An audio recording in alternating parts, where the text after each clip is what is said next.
Bem-vindos a mais uma análise. Hoje a gente vai desmistificar de vez o espermograma. A ideia aqui é adotar uma abordagem de detetive mesmo, sabe? Vamos partir de uma visão macro, olhando a olho nu, e descer até aquele nível celular microscópico que é simplesmente fascinante. É literalmente um processo cheio de pistas que vão revelando evidências essenciais sobre como anda a saúde reprodutiva masculina.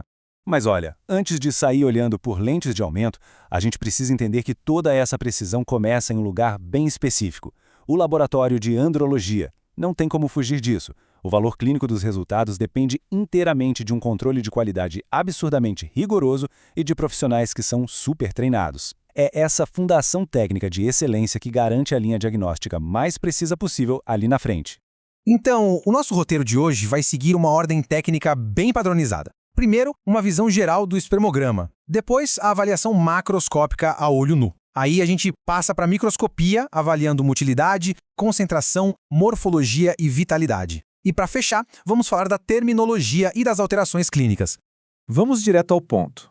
Parte 1. Visão geral do espermograma. O ponto crucial que a gente precisa entender logo de cara é que o espermograma é, sem dúvida, o pilar central na avaliação laboratorial da infertilidade masculina. Só que tem um detalhe, ele não é um teste direto e definitivo da função de fecundação do espermatozoide em si, tá? Na verdade, ele atua como o principal biomarcador de fecundidade. É ele que fornece aquele panorama super valioso sobre a atividade germinativa e também sobre a saúde funcional de glândulas vitais nesse processo, como as vesículas seminais e a próstata. Seguindo em frente, parte 2, a avaliação macroscópica a olho nu. Sabe o que torna essa etapa inicial fascinante? É a sequência biológica de eventos físicos que acontecem logo após a coleta. Pense o seguinte, logo depois da ejaculação, o sêmen normal coagula. Ele meio que forma um gel mesmo, graças à ação de algumas proteínas específicas. Mas aí, com o passar dos minutos, ele obrigatoriamente passa por um processo de liquefação e fica bem mais fluido. É só a partir desse momento, dessa fluidez, que o laboratório consegue avaliar de fato a viscosidade, o aspecto geral e o volume total da amostra. E é justamente aqui que a gente começa a correlacionar as observações macroscópicas com as possíveis alterações clínicas. Quando a gente traduz essas medições para a fisiologia, os parâmetros ganham um peso clínico gigantesco. Por exemplo, um volume normal tem que ser de pelo menos 1,5 mililitros. Se esse volume for menor, a gente já esbarra na primeira grande pista clínica, chamada de hipoespermia. Esse termo já acende um alerta vermelho para problemas físicos estruturais, tipo uma obstrução dos dutos ejaculatórios, alguma disfunção das glândulas acessórias ou até mesmo uma ejaculação retrógrada. Tudo isso sendo visto só a olho nu. Agora, para pensar comigo.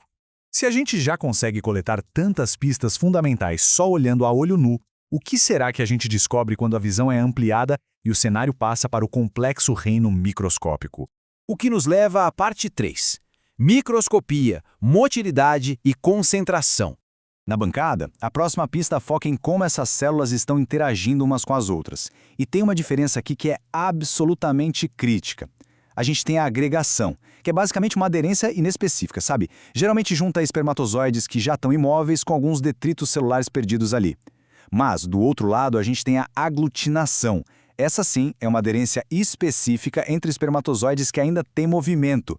E olha, essa alteração é um sinal de alerta fortíssimo, porque sugere fortemente a presença de anticorpos anti-espermatozoides agindo e atacando as células. Focando especificamente no movimento agora, a gente entra na avaliação da motilidade, que é justamente o deslocamento espontâneo dessas células.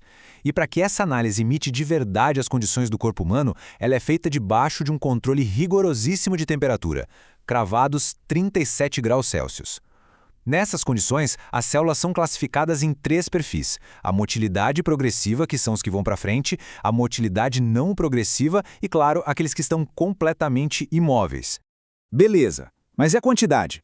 Para saber a concentração exata, ou seja, quantos milhões de espermatozoides a gente tem por mililitro, entra em cena a hematocitometria. Na prática, usa-se a chamada câmara de Neubauer modificada.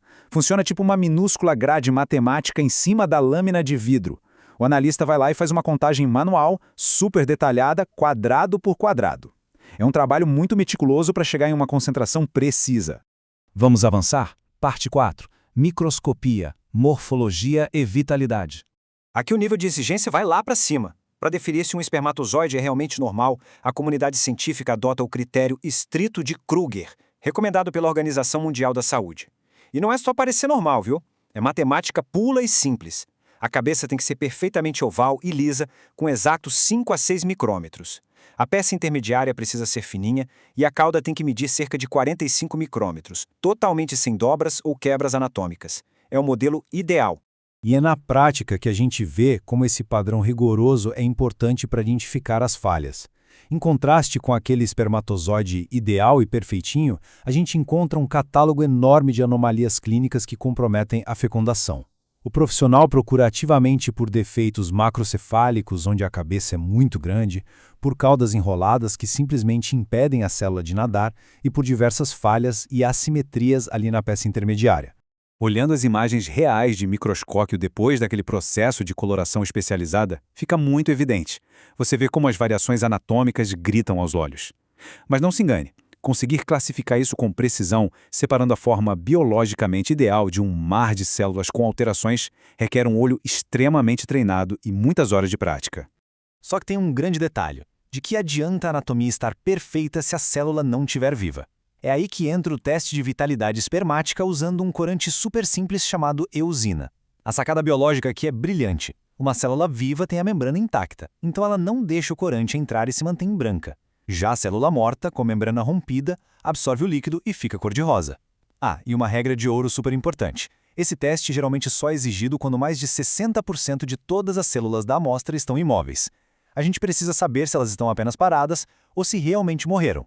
Quando você aplica esse corante na rotina do laboratório, o microscópio revela um contraste imediato.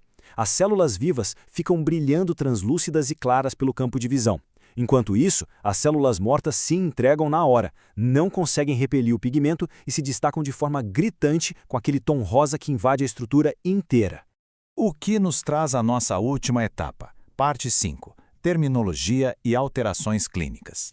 Vamos falar de números. A Organização Mundial da Saúde fornece os famosos valores de referência consolidados na 5ª edição do manual deles. Mas para interpretar o laudo direito, você precisa entender de onde esses dados vêm. Eles não são um limite mágico entre poder ou não ter filhos. Na verdade, eles marcam o percentil 5 tirado de um estudo gigantesco com homens que comprovaram fertilidade recentemente.